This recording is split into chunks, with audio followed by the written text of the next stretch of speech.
భయపడుతుంది. దమ్ముంటే స్థానిక ఎన్నికలు నిర్వహించండి, మీరు ఓడిపోతాన్న భయంతోనే, ప్రజా వ్యతిరేకత భయంతోనే ఎన్నికలు వాయిదా వేస్తూ వస్తుందని కూడా బీఆర్ఎస్ వాదన. ఒక్కటే తమ్ముడు, భయంతోనో ఇంకా దేనితోనో స్థానిక సంస్థల ఎలక్షన్లు పెట్టకపోవడం అంటూ ఉండదు. బీసీలకు భారత్ జోడో యాత్ర రాహుల్ గాంధీ గారు పాదయాత్రలో భిన్నంగానే తెలంగాణ కాదు ఏ రాష్ట్రంలో గవర్నమెంట్ కాంగ్రెస్ వచ్చినా కూడా బీసీలకు 42% రిజర్వేషన్ కల్పించాలని ఒక నినాదంతో ముందుకెళ్ళినాము. భారత్ జోడో యాత్ర కూడా ఒక 1 year అయింది చేసి, ఇప్పుడు మనం అధికారంలోకి వచ్చింది, మనకు 1 year 2 years అయినట్టుంది ఇంచుమించు.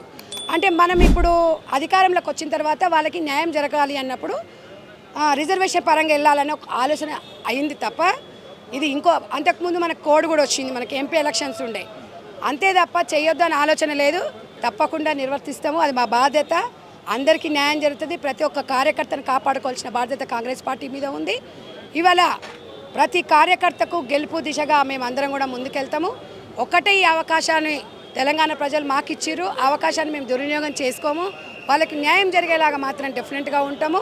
ఇదే సందర్భంలో ఎమ్మెల్సీ కవిత మాట్లాడుతూ స్థానిక సంస్థల్లో రిజర్వేషన్ల బీసీలకు ఇవ్వకపోతే మాత్రం ఎన్నికల్ని అడ్డుకుంటాము, సర్కార్ను ఎండగడతాము, అందరిని కూడా సమాయత్తం చేసి కూడా భారీ ఉద్యమం చేస్తామని కూడా ఆమె ప్రకటన జారీ చేశారు. నేను ఒకటే తమ్ముడు, ఈరోజు మొన్న పీసీసీ కార్యవర్గం వేసినప్పుడు బీసీలకు ఎంతమందికి ఇచ్చినాను, బలహీన వర్గాలకు ఎంతమందికి ఇచ్చినా అనేది మీరు చూడండి.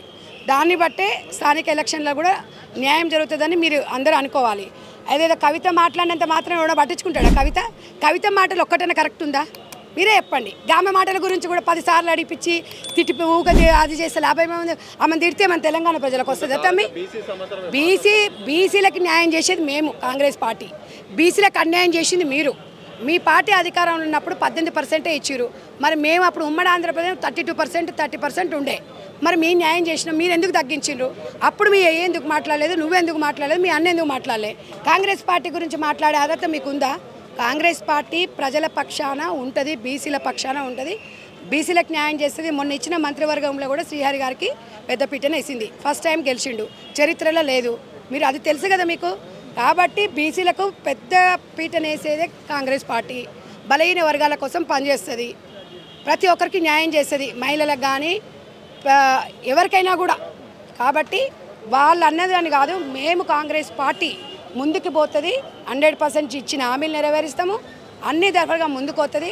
ముందు మీ కేసుల నుంచి ఎట్లా బయటపడాలి, మీ కేసులను ఒప్పుకొని జైలుకు పోయే పనిలో మీరు ఉండండి.